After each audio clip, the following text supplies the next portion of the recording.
Oi pessoal, tudo bem? Estamos aqui no canal do Estônia Tech, mas dessa vez não estamos na Estônia. Por que eu estou numa praia? Bem, isso daqui é uma gravação de um autoestudo. Nós vamos começar um autoestudo sobre como implementar um sistema de pagamento em cripto. E vão ter várias dificuldades, várias coisas a se desenvolver e para a gente aprender.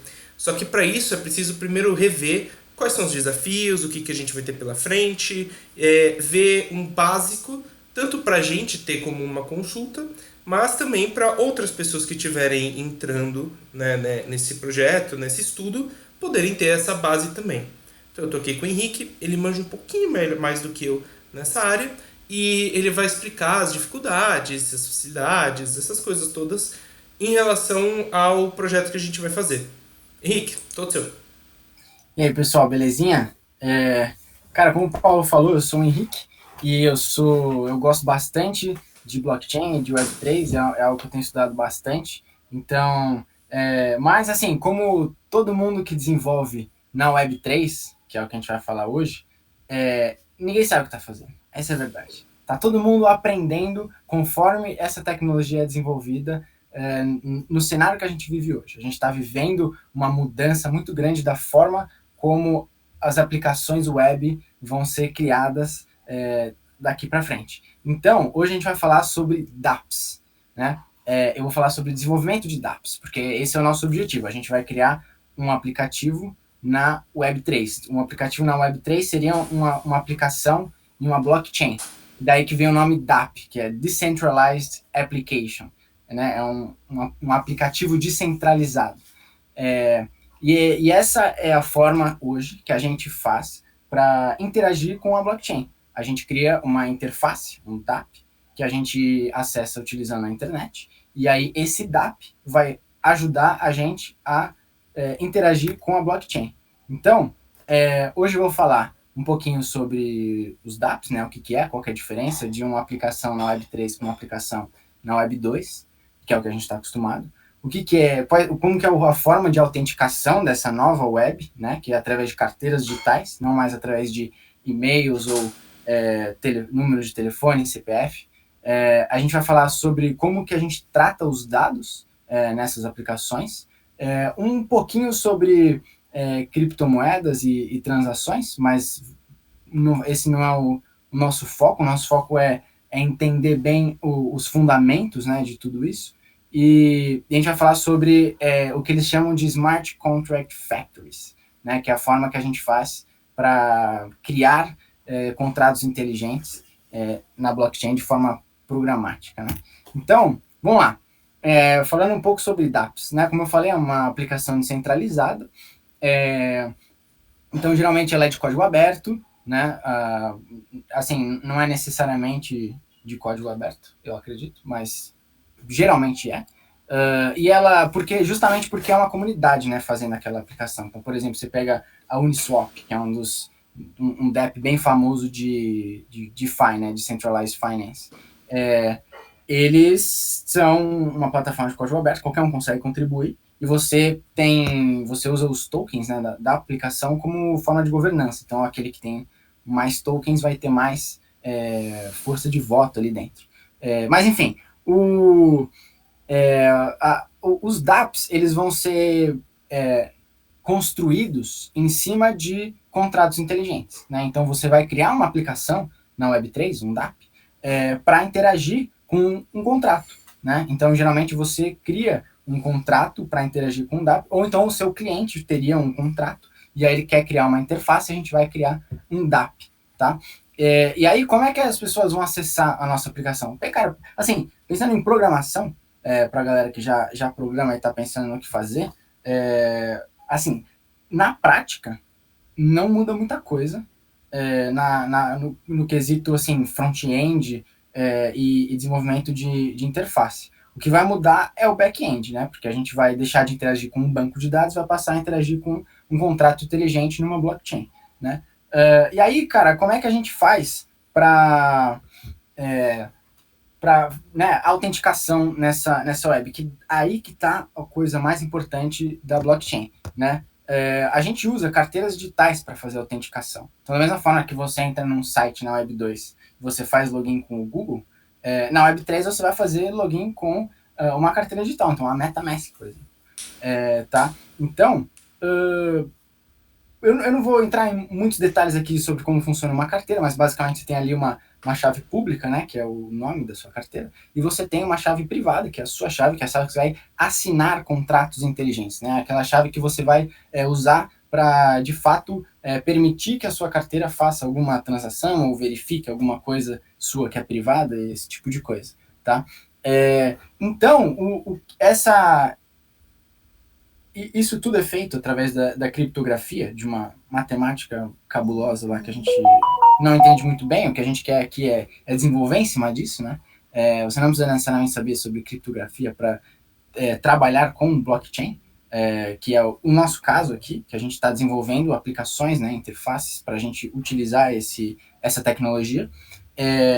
Mas ele por conta de como essa chave pública, essa chave privada funcionam, você não precisa mais de um gerenciador terceiro para autenticar o que você faz na internet. Então, por exemplo, você quer comprar alguma coisa hoje na internet, você precisa de uma conta no banco, e aí você vai ter um administrador, né, alguém que vai fazer um link entre o seu banco e a loja, né, que você está comprando, e aí você, passando o seu cartão, você autentica aquele pagamento. Quer dizer, você está dizendo, olha, eu sou de fato dono dessa conta, então, banco, você pode transferir esse dinheiro para essa conta que é da loja que eu estou comprando.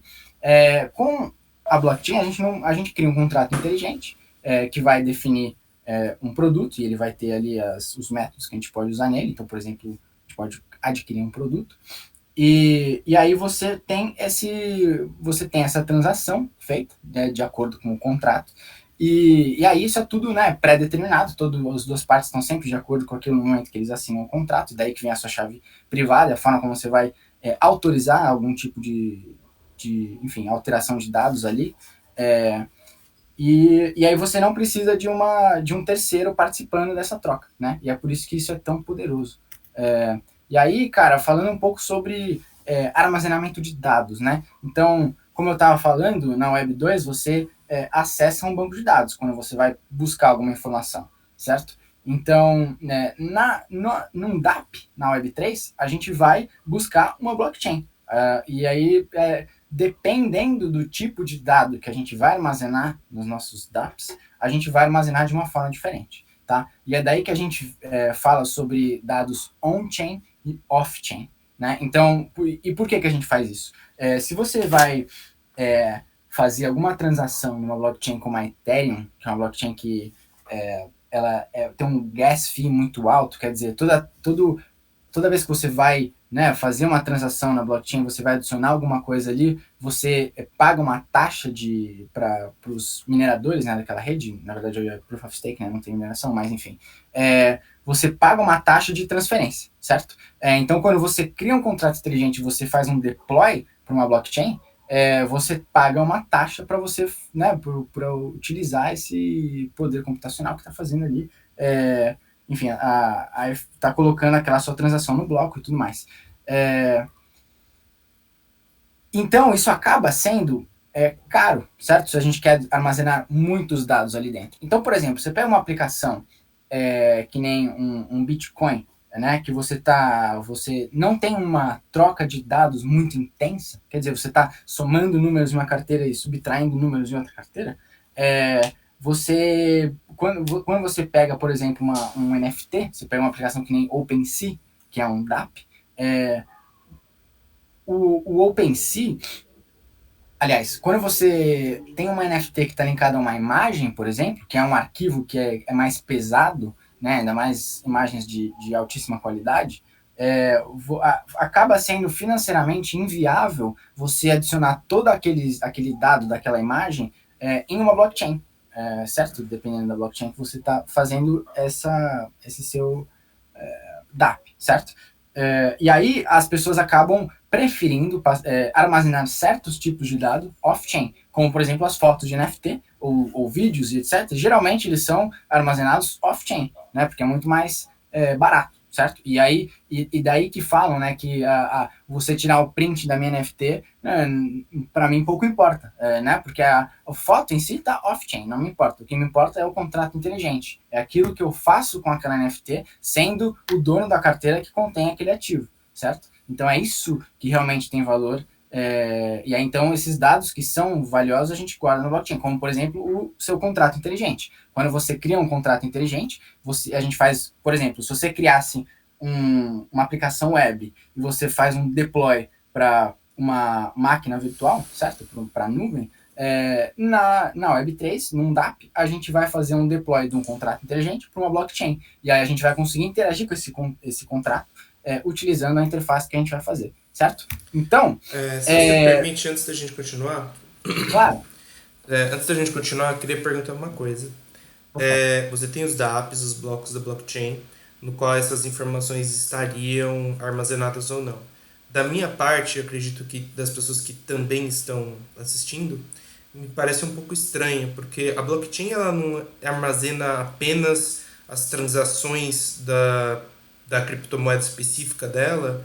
Como você armazena outras coisas na blockchain que não as transações? Como isso acontece? Boa pergunta. Eu pergunto por mim, mas também pelas pessoas que estão assistindo. Com certeza, boa pergunta. Cara, é o seguinte, eu vou voltar aqui para o slide anterior. Imagina o seguinte, cara.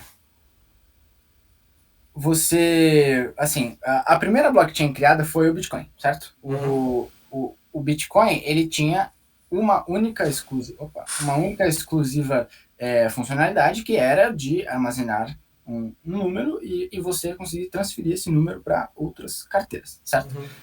Que é o que você está falando, exatamente o que você está falando. A única coisa que acontece na blockchain, que os únicos dados que está armazenado lá, são os valores das carteiras e as transferências que são feitas. Agora, quando a Ethereum, ela surgiu de um fork, né, do Bitcoin, e eles enxergaram no código do Bitcoin todas as possibilidades que existiam com uma blockchain, e eles falaram, cara, dá pra gente fazer muito mais, dá pra gente aumentar, né, dá pra gente deixar aberto pro desenvolvedor escolher o que ele vai fazer, que tipo de dado que ele vai armazenar e de qual forma ele vai gerenciar aquilo. Então, o Bitcoin ele é travado, ele fala, olha, a única forma de você, o único dado que você pode armazenar aqui é esse, e a única forma de você fazer isso é dessa forma, e é uma aplicação assim que ela é feita para isso. E beleza, foi o intuito do Bitcoin. Agora, a Ethereum, ela deixa isso aberta para a gente. Você consegue enviar o seu código para a blockchain e aí você consegue interagir com esse código, né? Então, da mesma forma que você envia um código para uma máquina virtual numa nuvem e você consegue interagir com ele, fazer requisições, né, pedir uma página, pedir um dado, pedir para alterar algum dado, a gente consegue fazer o mesmo com a blockchain. Então, você sobe um contrato inteligente, que é um código que a gente vai escrever. Então, imagina que né, você cria falando sobre programação orientada a objetos, tá? Que eu não quero entrar em muita tecnicalidade aqui, mas imagina a parte de programação orientada a objetos vai ter uma aula disso na próxima gravação do Stoner Tech. Então, show. Assuma que a pessoa que está assistindo isso terá acesso a uma explicação detalhada de programação orientada a objetos e só vai para frente a partir disso. Beleza. Eu boto no card aqui, alguma coisa assim. Então, imagina que você vai escrever em Python, por exemplo, você vai escrever uma classe, certo? Essa classe ela vai ter atributos e métodos, e aí você consegue criar objetos e interagir com aqueles atributos e aqueles métodos, certo? Na blockchain, um contrato inteligente funciona dessa mesma forma. Um contrato inteligente, ele é uma classe, e ele tem atributos e ele tem objetos. Então, por exemplo, você tem um token, que é o que você estava falando, no caso do Bitcoin, um token, ele é um contrato inteligente, ele é um contrato, ele é chamado RC27, se eu não me engano. Eu acho que é isso. E ele é um contrato inteligente que a gente usa ele, inclusive, se a gente for criar, por exemplo, um DApp, e a gente cria uma moeda de governança, a gente vai criar uma classe, certo? De uma programação orientada a objetos, e a gente vai herdar todas as funções e métodos de um token, de um RC, eu acho que é 27, mas eu posso estar enganado, eu devia ter pesquisado antes de vir aqui.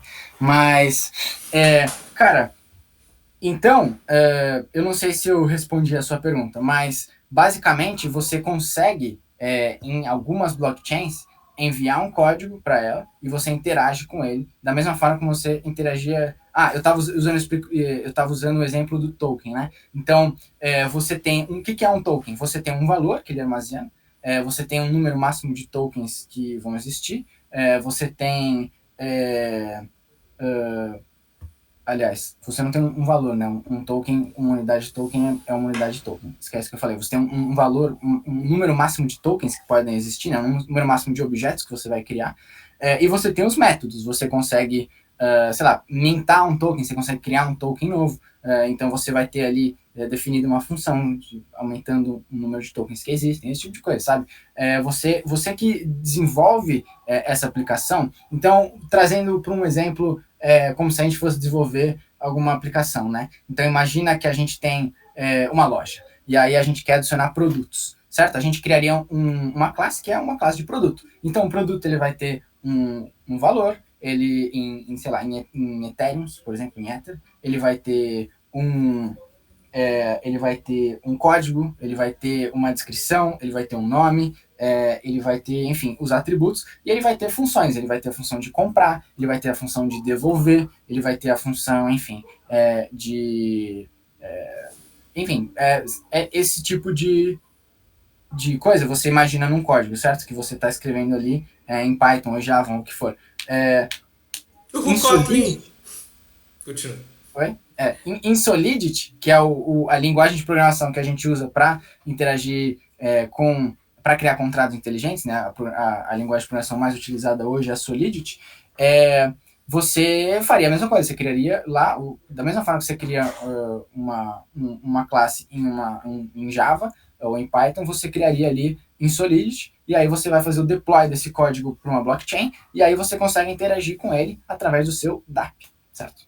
É basicamente assim que funciona. Não sei se eu respondi a sua pergunta, mas eu acho que sim. Eu vou falar por mim sim, eu vou falar de uma maneira mais simples que talvez eu acho que tenha sido isso e daí você me corrigir se eu estiver Boa. errado, em parte também para ficar didático para o pessoal que esteja assistindo.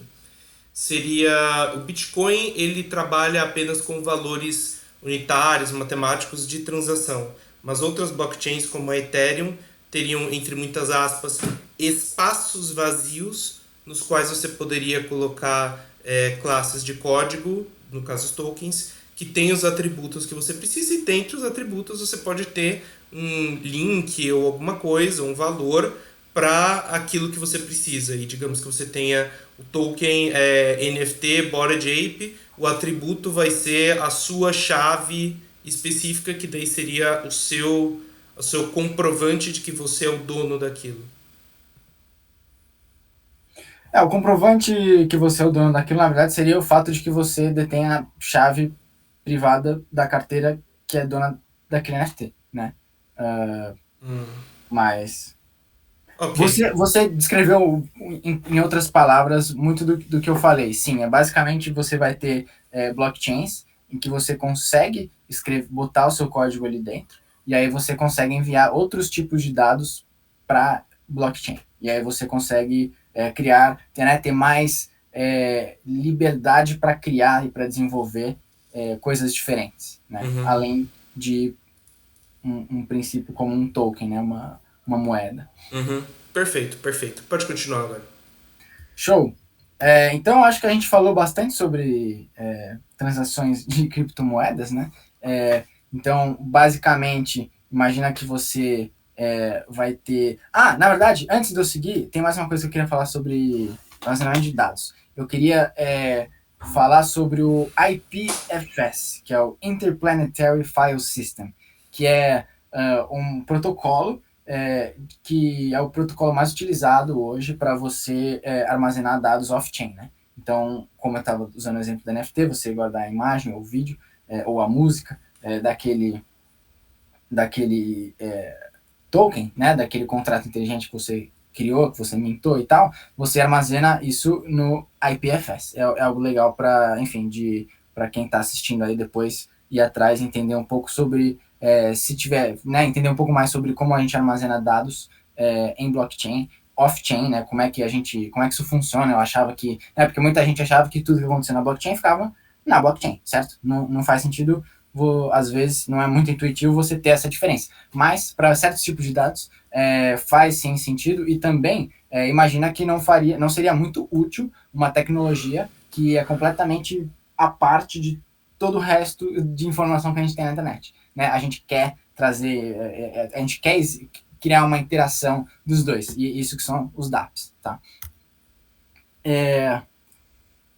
Bom, criptomoedas. Cara, criptomoedas elas são muito utilizadas, né, nos dApps para fazer transferência, certo? Para você usar como moeda mesmo de troca, mas também em questão de governança, né? Então, por exemplo, a Ethereum, ela passou do Proof of Work para o Proof of Stake. Isso foi uma mudança da forma como a blockchain ela ocorria, né? A forma como você criava, adicionava blocos na blockchain. E, cara, como é que funciona o staking, né? Basicamente, você tem ali criptos, tokens, né? Que você fica em staking, né? Que eles estão ali guardados, assim, eles estão ali...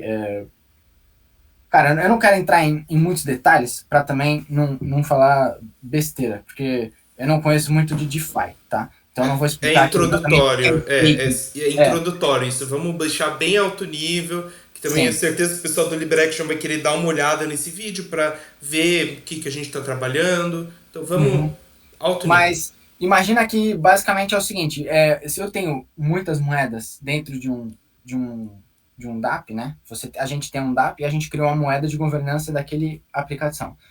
Por que a gente faria isso? Para que as pessoas que utilizam a nossa aplicação, quer dizer, aquelas que fazem mais transferências, aquelas que têm mais tokens, aquelas que, enfim, que interagem mais com a nossa aplicação, elas vão ter mais voz dentro da comunidade, elas que vão ter mais voz na tomada de decisão daquele protocolo, daquela aplicação ou daquele DApp, certo? Então a gente consegue usar os tokens dessas duas formas, né? Tanto como moeda de troca, como... e também, por exemplo, se a gente... trazendo agora para um pouco do que eu trabalho hoje, né? Se você tem uma cadeia de suprimentos, certo? Pensando em logística, você consegue tokenizar o seu inventário, né? Então, em vez de você ter lá no banco de dados, você ter uma tabela que define um produto, por exemplo, você pode ter um contrato inteligente que define um produto e cada unidade daquele produto, cada SKU, né, cada unidade de estoque que você tem, você criaria um token, certo? Então você administra, você gerencia o seu estoque como se fossem tokens. E aí você tem uma rastreabilidade muito maior do seu estoque. Mas enfim, são algumas formas da gente usar tokens nas nossas aplicações, né? Isso não é exclusivo e fechado para moeda de troca, tá?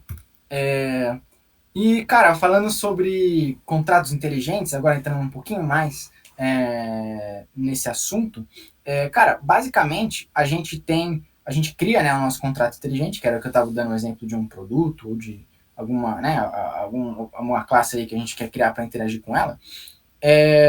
Você consegue criar contratos inteligentes que criam outros contratos inteligentes. É isso que a gente chama de Smart Contract Factory, né? Então, imagina que eu tenho um marketplace de NFTs. E eu quero que o meu marketplace, você entre com a sua carteira, então eu consigo ver, a partir do momento que eu tenho a sua autenticação de carteira, eu consigo buscar quais NFTs que você tem, e aí você escolhe quais NFTs você quer botar à venda no meu marketplace.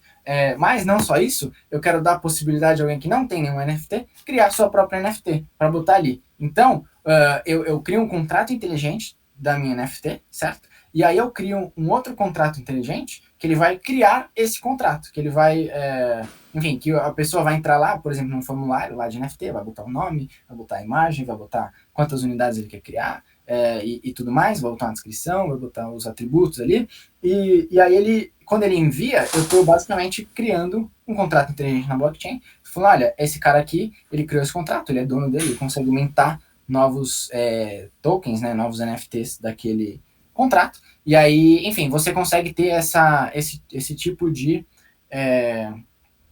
funcionalidade, né, nos seus dApps, e isso vem de Smart Contract Factories, tá? E, cara, isso é muito bacana, porque você passa... Imagina, você que criou um contrato dessa forma, como eu falei, em um DAP, por você ter criado com a sua carteira, claro que você tem que ver como é que o DAP é feito, tá? Mas você poderia, provavelmente, você será dono daquele contrato inteligente. Então não há nada que eu, dono do DAP, possa fazer em respeito a isso. Eu não posso simplesmente fechar a minha aplicação e roubar a NFT de todo mundo e vender em outro marketplace. Porque eu não sou dono desse, certo? A partir do momento que você criou aquele contrato inteligente, ele está atrelado à sua carteira, ele é seu. Você que tem todas as permissões em relação a ele, tá? Então, isso é muito importante e é muito importante a gente ter em mente que a internet ela vai nessa direção, tá? A internet, ela... assim, as pessoas, quando se derem conta de que elas não são donas dos próprios bens digitais e elas sabem que existe uma forma de ser dona dos seus bens digitais, não tenho dúvida de que vai todo mundo passar a procurar, né, a dar cada vez mais valor a empresas e aplicações que possibilitam esse tipo de ownership, né, esse tipo de, enfim, esse... Cara, me ajuda aqui, Paulo, com uma palavra para ownership. Proprietário. Propriedade, exato. Você passa a, de fato, ter propriedade dos seus bens digitais, né? O que é Bateu bem... Stallman assim, proprietário. Então, cara, eu acho que era basicamente essas ideias que eu queria trazer para cá, tá? Eu acho muito legal a gente desenvolver dApps, tá? E começar a pensar sobre isso, porque isso vai virar, bicho. E assim, tá virando já. E daqui a pouco vai ter cada vez mais demanda por isso. E eu vejo pouquíssimas e pouquíssimas pessoas de fato estudando e aprendendo como que desenvolve em blockchains. E, cara, o mais legal somos todos pioneiros, tá? Nem o Vitalik, lá, o cara que criou o Ethereum, sabe o que ele tá fazendo. Entendeu? Ninguém sabe. O cara que criou a parada não sabe o que a parada é como um todo, entendeu? Então a gente que vai descobrir isso daqui para frente.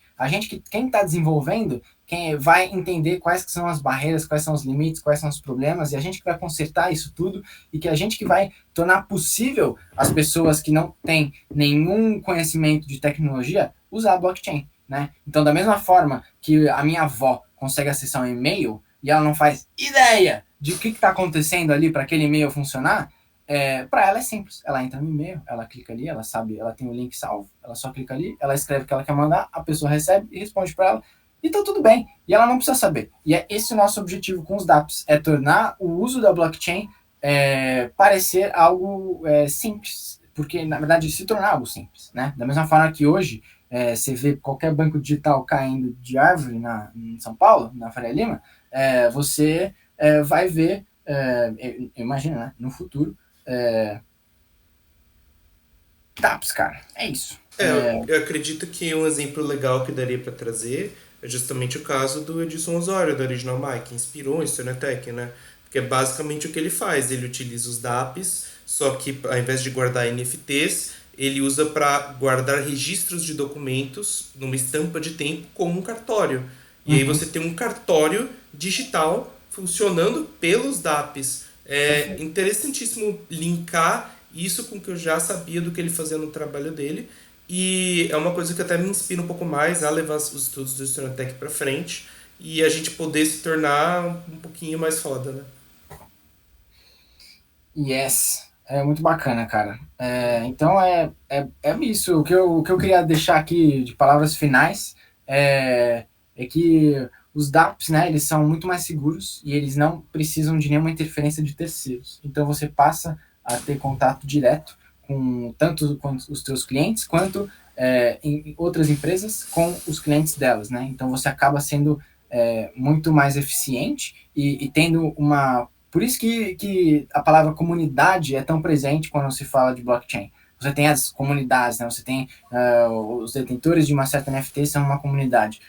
Porque é isso, você tem essa proximidade justamente porque você não depende de nenhum terceiro para fazer, para ter as suas interações e agir ali e tomar decisões para onde aquelas coisas estão indo. Então é isso, cara. Muito obrigado, Paulo, pela oportunidade aqui. Acho muito massa ter um vídeo meu aqui no Stonatech. Sou muito feliz de fazer parte desse projeto e eu espero que pessoas aí que assistiram tenham aprendido alguma coisa, tenham se interessado para estudar cada vez mais sobre blockchain, porque isso é legal pra caramba e eu vejo um futuro muito bacana com todo mundo desenvolvendo em blockchain. Perfeito. Obrigado, Henrique. Perfeito, obrigado, Henrique. E bem, a gente fica por aqui, pessoal. E agora a gente vai começar o estudo em como implementar um DApp para fazer um pagamento em cripto.